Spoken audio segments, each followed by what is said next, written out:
আজ তোমাদের সাথে একসাথে দুদিনের ব্লগ শেয়ার করব, বুধবার এবং বৃহস্পতিবার। বুধবার সকাল সকাল ঘুম থেকে উঠেছি, প্রায় 5টার সময় উঠেছি। উঠে একদম স্নান করে রেডি হয়েছে।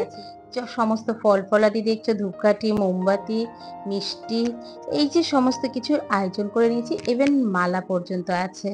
আর ওদিকে দেখো আমার গোপু সোনাকে কিন্তু এখনো ওঠানো হয়নি, জাস্ট উঠিয়ে তারপরে এগুলোকে তোমাদের সাথে শেয়ার করছি। আমার বাড়ির কাছেই শখের বাজারে রামকৃষ্ণ দেবের মঠ আছে, সেই মঠেই সবাই মিলে যাব এবং বিশেষ কিছু পুজো দেব।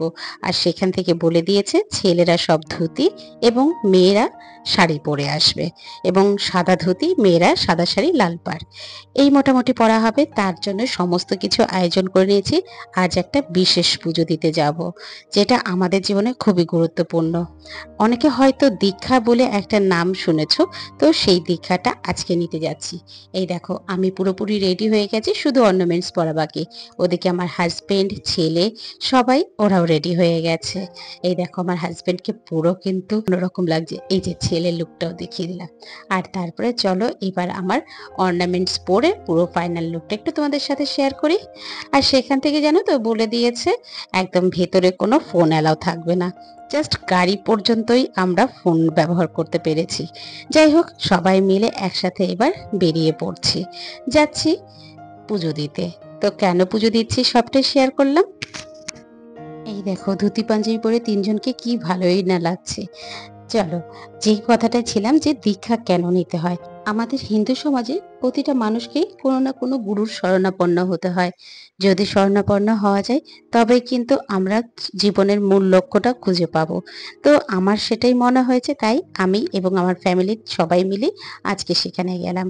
আর সেখান থেকে বেশি ভিডিও করতে পারিনি, ঢুকেই আবার বেরিয়ে এসেছি মনে হচ্ছে, কিন্তু না, সেখানে কেটে গেছে সকাল 7টা থেকে সেই দুপুর 2টো। খাওয়া দাওয়া সেখানেই করলাম, আর ব্যাস, সেদিন আর ভিডিও করা হয়নি। আর তারপরে যেটা দেখছো, এটা পরের দিন ভোর প্রায় 5:30 6টা নাগাদ আমি ঘুম থেকে উঠেছি। উঠেই আগে এই গাছ থেকে ফুলগুলো তুলবো বলে এখান থেকে ফুলগুলো নিয়ে যাচ্ছি। আর সেই সুযোগে একটু গাছে জলও দিয়ে দিলাম।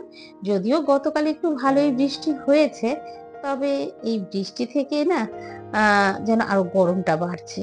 চলো আমার গোপু সোনাকে দেখিয়ে দিই। এই যে দেখছো বন্ধুরা, এই ড্রেসটা কিন্তু আমি কিছুদিন আগে বানিয়েছি। এই নিয়ে একটা মিনি ব্লগও বানাচ্ছি বা শর্টস বানাচ্ছি। আর এই যে বৃহস্পতিবারের সমস্ত ফুল ফুলাদি সমস্ত কিছু চলে এসেছে। আর এরপর হাজবেন্ডের জন্য একটু টিফিন বানাতে হবে। তো বানাবো আলু পেঁয়াজ দিয়ে তরকারি আর রুটি। রুটিটা আর আজকে দেখালাম না, ওদিকে ছেলেও কিন্তু পড়তে যাবে, তাই ওর জন্য কমপ্লেন বুলিয়ে দিলাম। আর হাজবেন্ডের জন্য রচা। এই মোটামুটি দিয়ে গেলাম। এরপরে ছেলে বেরিয়ে গেল। ওই তো বললাম আগের দিনই, যারা শুনেছো তারা নিশ্চয়ই জানো যে কেন ওর সাথে সাথে আমাকে রাস্তায় আসতে হলো। সেটা তোমরা অনেকে হয়তো বুঝতে পেরে গেছো। আর এবার চলো, হাজবেন্ডকে অফ ক্যামেরায় সমস্ত টিফিন গুছিয়ে দিয়েছি। আর এবার যে রুটিগুলো রয়েছে আমি অফিসের টিফিনে নিয়ে যাব, আর শাশুড়ি মা সকালে ব্রেকফাস্টে রুটি আর পটল ভাজা দিয়ে খাবে। এই মোটামুটি করা হলো। চলো, আর সকালে যে বাসনগুলো আছে সেগুলোকে আগে বের করে সমস্ত ঘরটা আগে পরিষ্কার করে নিই। অর্থাৎ গ্যাস থেকে শুরু করে ডাইনিং টেবিল সবটাই। আসলে রুটি বেললেই না সারা বাড়ি ঘরে একটু বালি বালি মতন লাগে। আসলে হাওয়ায় যে একটু ওড়ে, আর আমার তো ওপেন ডাইনিং, কিছু করার নেই। চলো এগুলো পরিষ্কার করে ভাতটাও বসিয়ে দিয়েছি। আর ভাতটা হতে হতে ততক্ষণ আমি একটু চা খেয়ে আসি, একটু এনার্জি নিয়ে আসি। আর এই সময় না আমি কিন্তু বেশ নিজের মতন করে একটু চিন্তা ভাবনা করি। চা খেয়েই চলে আসলাম ঘর বাড়ি পরিষ্কার করতে। তো এই সোফাটাকে একটু ঝেড়ে পরিষ্কার করে নিচ্ছি। এই সোফাটা যদিও আর একদমই দেখতে একদমই ভালো নেই, কিন্তু কিছু করার নেই, পুরোনো জিনিসকে ফেলতেই পারছি না। চলো এবার ঘর বাড়ি পরিষ্কার করে নিই। ঘরটাকে পরিষ্কার করে ঝাড় দিয়ে তারপরেই আমি কিন্তু রান্না বসাবো। চলো এই সুযোগে আমার একটু পরিচয়টা দিয়ে নিই। নমস্কার, আমি রিঙ্কু। আমার এই রিঙ্কু তুলি ব্লগার চ্যানেলে সবাইকে ওয়েলকাম। আশা করছি যে যেখান থেকে আজকের ব্লগ ভিডিও দেখছো তোমরা বেশ ভালো আছো, আর তোমাদের আশীর্বাদে আমিও বেশ ভালো আছি। এবার চলো আমার কিছু সাবস্ক্রাইবার বন্ধুরা যারা আমাকে প্রতিনিয়ত কমেন্টস করে তাদের কিছু কথা শেয়ার করি তোমাদের সাথে। তিথি ব্লগ, তিথি ব্লগ কিন্তু আমার প্রত্যেকটা কমেন্টে দিদি আমার এখানে কমেন্টস করে যান, তার সেটা কিন্তু বেশ ভালো লাগে। আর আমিও চেষ্টা করি সবার ব্লগে একটু না কিছু কমেন্ট করার। আর এই দেখো তোমাদের সাথে সাথে কথা বলতে বলতে আমার কিন্তু এদিকে ঠাকুর ঘর থেকে শুরু করে মোছা এবং ঘাট ঝাড় মোছা সবটাই মোটামুটি হয়ে গেছে। আর এবার চলো বাজার নিয়ে এসেছে, বাজার থেকে এনেছে মাছ। মাছটাকে ভালো করে ভেজে তারপরে কিন্তু গরম পড়েছে, তাই ভাবছি আলু বেগুন ডাঁটা দিয়ে ঝোলই করব। যদি এই যে জিনিসটা প্রায় সময় হয়, তবে আজকে আরেকটা রেসিপি তোমাদের সাথে শেয়ার করব। সেটা হচ্ছে আহ পাট শাকের শুক্তো। খেতে কিন্তু দুর্দান্ত লাগে। চলো এদিকে রান্না হতে হতে আরো কিছু আমার সাবস্ক্রাইবার বন্ধুরা যারা সুন্দর কমেন্ট করে সেগুলোর একটু নামটা নেই। যেমন নিময় চক্রবর্তী বাবু বলেছেন ভিডিওটা খুব সুন্দর হয়েছে। থ্যাংক ইউ দাদা আপনাকে। এভাবে পাশে থাকবেন সুন্দর সুন্দর কমেন্টস করে। বর্বন সাথে মিতা, তিনিও বেশ ভালো কমেন্ট করেছেন। কিচেন এবং কবিতা ও আবৃত্তি, এরা মোটামুটি আমার প্রায় সময় ভিডিওতে কমেন্টস করেন। তো বাকিরা যারা এখনো এখনো ভাবছো কমেন্টস করবো কিনা করবো, জাস্ট অন্তত ডবল ট্যাপ দিয়ে একটা লাইক দিতেই পারো। চলো এইভাবে করে আমার পাশে থেকো। আর এরপরে আমার মাছের ঝোল বলতে গেলে একদম রেডি।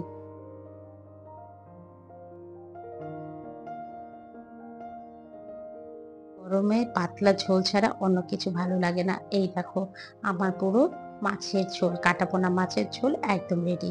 এবার চলো এবার একটু শুক্তো শাকটা করবো। যদিও আমি দুটো রান্না পাশাপাশি করেছি, কিন্তু তোমাদের বোঝানোর সুবিধার্থে আমি দুটোকে পরপর ভিডিও দিচ্ছি, মানে একটা শেষ হওয়ার পরে আরেকটা। এবার চলো আমি পাট শাকের শুক্তো শাক করবো, সেটা রেসিপিটা একটু শেয়ার করি। প্রথমে রাঁধুনি মেথি তেজপাতা ফোড়ন দিলাম, তারপরে সামান্য একটু বেগুন দিয়ে দিয়েছি। বেগুনটা না দিলে না রাতের বেলা ওরা খেতে পারে না, তো একটু বেগুন দিয়ে দিয়েছি। আর তারপর বেগুনটা একটু হালকা নাড়াচাড়া করে এই যে পাট শাকটাকে যে ভালো করে কুচিয়ে রেখেছিলাম সেটা দিয়ে দিলাম, এবং নামানোর আগে নুন মিষ্টি আর একটু কাসুন্দিও দিলাম। আর আর লাস্টে একটু আদা বাটা দিলাম, আর এদিকে একটু হালকা পিঠালিও দিলাম। তোমরা চাইলে এই পিঠালিটা স্কিপও করতে পারো। ব্যাস আমার কিন্তু পাট শাক দিয়ে এই শুক্তো শাকটা একদম রেডি। তোমরা একবার টেস্ট করে দেখো কেমন লাগে, অবশ্যই কিন্তু তখন কমেন্ট করো। তাহলে আজ কিন্তু রান্না করলাম পাট শাক আর ওদিকে মাছের ঝোল, আর কি বিশেষ কিছু রান্না করিনি। কেমন লাগলো সম্পূর্ণটা তোমাদের সাথে মোটামুটি শেয়ার করার চেষ্টা করলাম। তারপর আর ভিডিও করার ওঠার সময় পাইনি, আসলে অফিসের টাইম হয়ে গেছে, চট জলদি রেডি হয়ে বেরিয়ে আসতে হয়েছে। আর অফিস থেকে আজকে কিছু জিনিস কেনার ছিল, সেইগুলো কিনেছিলাম, আর সেগুলো নিয়ে এবার যাচ্ছি। আর যেতে যেতে দেখলাম গত বুধবার দিন এইখানটা নাকি বিশাল একটা অ্যাক্সিডেন্ট হয়েছে, 4 জন মনে হয় মারাও গেছেন।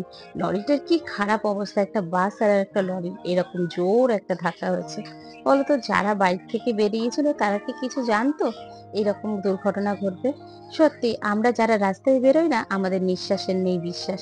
যেরকম আমার বাবাটাও এই অকালে ঠিক এইভাবেই কিন্তু চলে গেল, সেটাও না নিজেকে খুব কুড়ে কুড়ে খায়।